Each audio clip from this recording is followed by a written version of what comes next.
उन्हाची सावली उधळून जा, वाऱ्याची पावलं चुकवून जा, माझ्या हातांच्या बोटांवरती उगाच ओठ सांडून जा. पाण्याची वाट मागून घे, रानाची कांबळ पांघरून घे, माझ्या हाताच्या बोटात तुझी सलोखी बोट ओवून घे. आभाळ अर्ध सोडून दे, भुईच सगळी नाडून दे, माझ्या हातांच्या हाता तुझ्यांच्या निखट्ट हाता हातून दे. या भव्य निसर्ग प्रतिमातून प्रणयाचा धुंद अनुभव व्यक्त करणारी ही कविता आहे पु. शी. रेगे यांच्या दुसरा पक्षी या काव्यसंग्रहातली. धीट मनमोकळेपणाने स्त्री पुरुषांमधील प्रेम व्यक्त करणे आणि रूढ प्रतिमांऐवजी सूक्ष्म अनुभव शब्दांच्या अनपेक्षित रचनेतून व्यक्त करणे ही रेग्यांच्या कवितेची वैशिष्ट्ये आहेत. आज ग्रंथयात्रेच्या 64व्या भागात आपण त्यांचा दुसरा पक्षी हा काव्यसंग्रह वाचणार आहोत. पु. शी. रेगे यांचा जन्म रत्नागिरी जिल्ह्यातील मिठबाब या गावी 1910 साली झाला. मुंबई आणि लंडन विद्यापीठातून अर्थशास्त्राची पदवी मिळवल्यानंतर त्यांनी महाराष्ट्रातील आणि गोव्यातील विविध महाविद्यालयात अध्यापन केलं. पुढे ते मुंबईच्या एल्फिन्स्टन कॉलेजमध्ये प्राचार्य झाले आणि तिथून 1970 साली निवृत्त झाले. साहित्याच्या क्षेत्रात त्यांनी कवी आणि लेखक अशी दुहेरी कामगिरी केली. ग्रंथयात्रेच्या 52व्या भागात आपण त्यांच्या सावित्री या कादंबरीवर चर्चा केली होती. साधना आणि इतर कविता या त्यांच्या काव्यसंग्रहानंतर फुलोरा, दोला, गंधरेखा, पुष्कळा, प्रियाळ असे त्यांचे अनेक कविता संग्रह प्रसिद्ध झाले. अवलोकिता, रेणू, मातृका यासारख्या दर्जेदार आणि अर्थपूर्ण कादंबऱ्या त्यांनी लिहिल्या. छांदसी हा रेग्यांच्या समीक्षा लेखांचा संग्रह. दुसरा पक्षी हा काव्यसंग्रह 1966 साली प्रकाशित झाला. रेगे पाश्चात्य काव्याच्या काही लकबी मराठीत आणण्याचा प्रयत्न करत होते.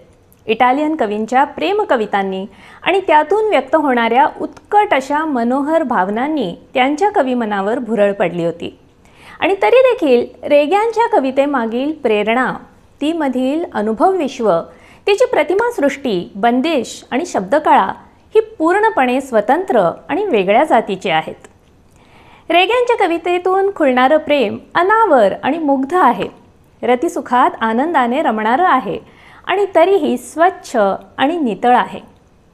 एक हाय, एक हात, एक मुख, एक तू, एक मी. एखाद्या युगुलाच्या प्रेमाचा फक्त असा अर्क ते कवितेतून सांगतात. समाजाच्या, नीतीच्या, परंपरेच्या अशा कुठल्याच चौकटीत रेगे त्याला बसवत नाहीत. एका कवितेत ते म्हणतात, मी काही तिला गायला सांगत नाही, हातांना विजेचं तारण देत नाही, तिच्या पायांवर शब्दांचे घुंगूर खुळवीत नाही, फक्त माझ्या मनाच्या तऱ्हा मागतो तिच्या हसऱ्या नाचखुऱ्या हंगेरी डोळ्यात. रेग्यांच्या कवितेतून व्यक्त झालेलं हे प्रेम गहन आणि खोल आहे. विरहाची अनिवार्यता स्वीकारताना देखील त्यातील निष्ठा कमी होत नाही. तिच्या ओठांवर मात्र एक ओरखडा तसाच आहे, तिच्या ओठांवर मात्र एक ओरखडा तसाच आहे आणि तिच्या डोळ्यातल्या वर्तुळातली मेघांच्या पाखरांची असोशी हाक. किंवा गाठी भेटीत ताटातुटी, ताटातुटीत घट्ट मिठी, गाठी भेटीत दूर दूर दूर दूर शब्दचतुर. अशा ओळीतून ते अनुभवाच्या गाभ्यापर्यंत पोचतात. इथे फक्त निखळ अनुभव आहे. शब्दांचा अवडंबर न माजवता पण भाषेशी क्रीडा करत अनुभवाचा सच्चेपणा वाचकांपर्यंत पोचवण्याचं कसब रेग्यांच्या कवितेत आहे. निसर्गातील सृजनशक्ती आणि तिचं स्त्री देहधारी रूप यांची मोहिनी रेग्यांच्या कवितेवर आहे. चंद्ररुखा मनवाणा खोवी तसे तोही पुन्हा, पालवत्या चैत्रखुणा यासारख्या ओळीतून त्यांना असलेली ही सृजनशक्तीची भुलावण जाणवते.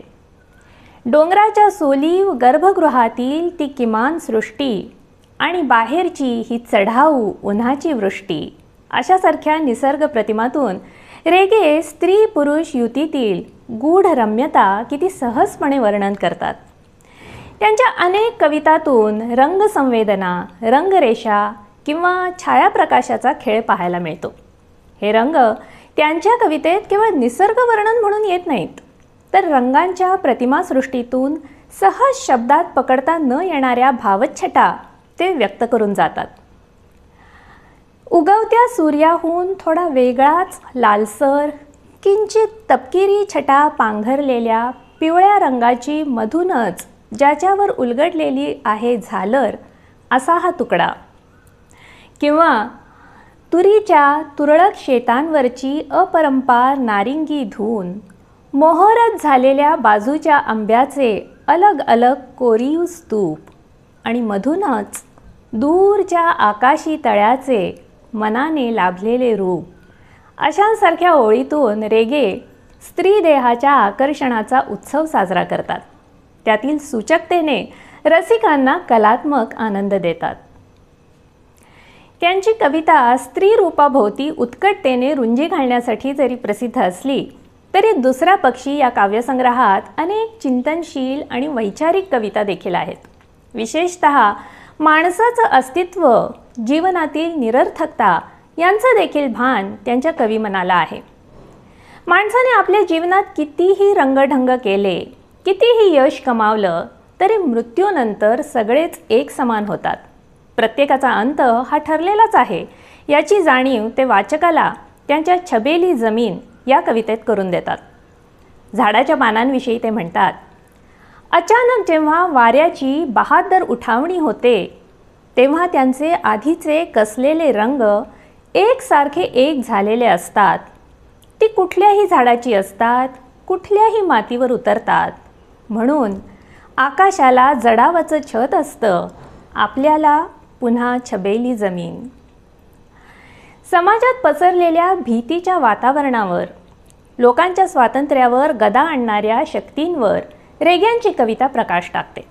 या शक्तींविरुद्ध प्रतिकार करणाऱ्यांना प्रोत्साहन देत ते एका कवितेत म्हणतात, वाटेचे धुमारे चुकवतात पहारे, म्हणतात अचानक वाऱ्यालाही वहारे वहारे.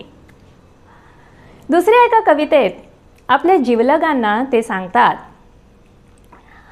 काट्यांच्या पलीकडची ओळख असू दे, काट्यांच्या पलीकडची ओळख असू दे, कोणी किती बोभाटा केला तरी, नवलाईची साथ असून नसू दे, फसलेल्यांनी कितीही कांगावा केला तरी.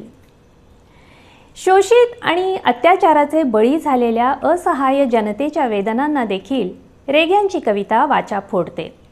एका कवितेत ते म्हणतात, निष्कासितांचे डोळे असतात गोठलेले आर पार, त्यांच्या कडांना असते तांबड्या आभाळाची सक्त धार. माझ्या मनाला जेव्हा त्यांचा एक शब्द गिळतो तेव्हा मीही त्यांच्यातलाच एक डोळा होतो. प्रेम कवितेप्रमाणेच सामाजिक आशय असलेल्या कवितातही रेगे निसर्ग प्रतिमातून नेमका परिणाम साधतात.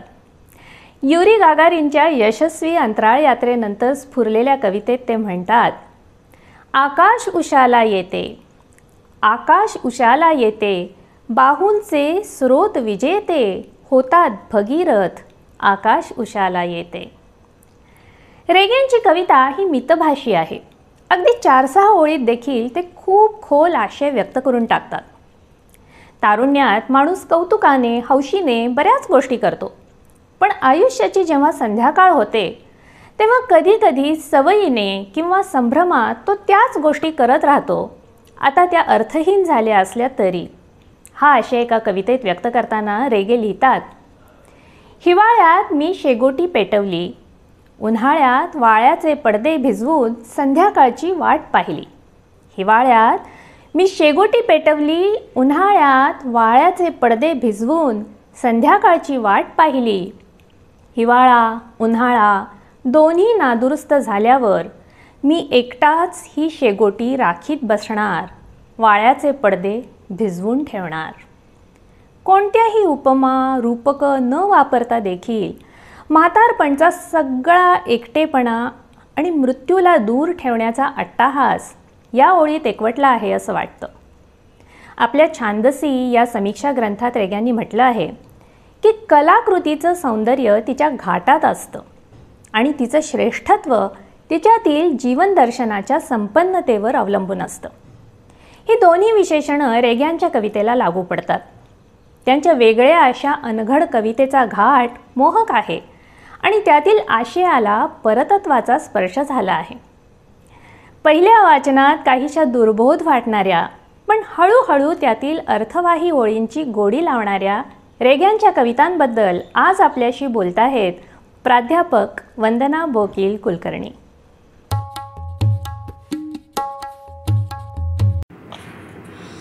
नमस्कार, मी वंदना बोकील कुलकर्णी. आत्ता अर्चना मॅडमनी सांगितलं तसं दुसरा पक्षी या पुशी रेग्यांच्या कविता संग्रहामधल्या काही कवितांमध्ये सामाजिक आशय प्रकटला आहे हे खरं, पण एकूणातच रेग्यांची कविता जर आपण सगळी नजरेसमोर ठेवली तर असं लक्षात येतं की ती अत्यंत आत्मनिष्ठ अशी भावकविता आहे. आणि या कवितेच्या गाभ्यामध्ये आहे रतिभाव, अगदी घमघमणारा रतिभाव. आणि या रतिभावाच्या केंद्रस्थानी अर्थातच अत्यंत चैतन्यमय, लसलस्त आणि ताजं असं स्त्रीरूप आहे. हे स्त्रीरूप आदिम स्त्री सत्वाचं असं एक रूप आहे असं आपल्या लक्षात येतं, पण तरीही ते अनघड किंवा रांगडं नाही आहे, तर ते नागर आहे, सिव्हिलाइज्ड आहे, संस्कारित आहे.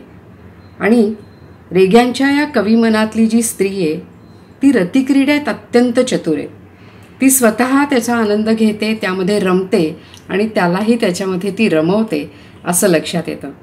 कारण ती चैतन्यशील आहे, गतिशील आहे आणि अत्यंत जीवनोत्सुक अशी ती स्त्री आहे. आणि म्हणूनच भरहर्षे भोगविणारी अशी ती आहे. यातला हा भरहर्षे हा शब्द मला अतिशय महत्त्वाचा वाटतो, कारण ही आनंदाची देवाणघेवाण आहे. इथे कुठल्याही प्रकारची सक्ती नाही आहे. शिवाय जेव्हा ती भरहर्षे भोगवते असं कवी म्हणतो त्यावेळेला तो तिच्या आनंदाची कदर करतो, आदर करतो, हेही आपल्या लक्षात येतं आणि ते फार महत्त्वाचं आहे असं वाटतं.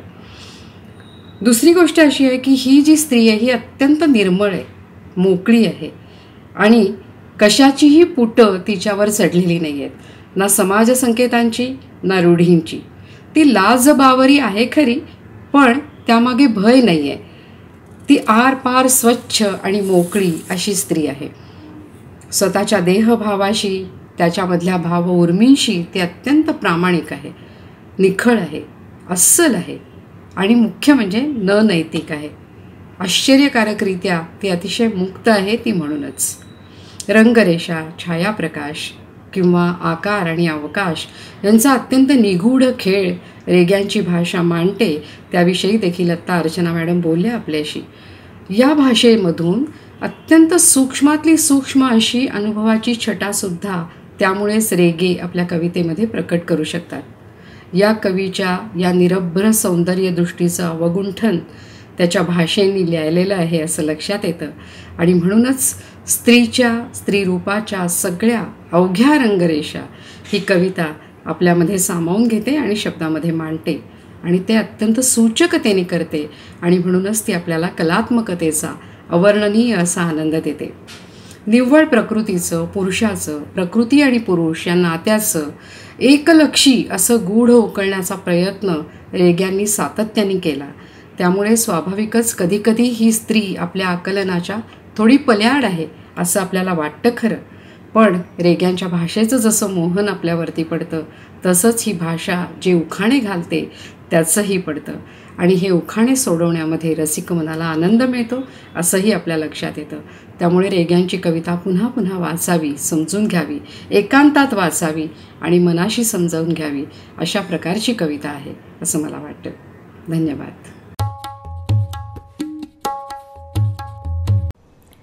वाक्यांच्या नवीन लकबीतून शब्दांची मोडतोड करून आणि दोन ओळींमधल्या उघडपणे न सांगितलेल्या जागांमधून देखील रेग्यांची कविता खूप काही सांगून जाते. एखाद्या अगदी जवळच्या मित्राचं मन त्याने अधिक काही न बोलताच आपल्याला समजावं तशी रेग्यांची कविता आपल्याशी संवाद साधते. गोल गोल फिरताना माझेच एक वर्तुळ होते, झाड पाणी आकाश डोळे यांचेच एक कडे फिरते. झाड माझे राऊळवासी त्याच्या शाखा माझ्यापाशी, बुंध्यालाही छाया त्याची वाटे झाली मिळेनाशी. गोल गोल फिरताना माझेच एक वर्तुळ होते, झाड पाणी आकाश डोळे काही नुरते काही पुरते. यासारख्या ओळीतून स्वतःच्या अस्तित्वाविषयी अंतर्मुख होऊन विचार करायला लावणारी पुशी रेग्यांची कविता अवश्य वाचा. त्यांच्या कवितांची इंग्रजी, जर्मन, डॅनिश, स्पॅनिश आणि चीनी भाषात भाषांतरं झाली आहेत. भेटूया ग्रंथयात्रेच्या पुढच्या भागात एका रानातल्या वाटेवर. तोपर्यंत वाचत रहा.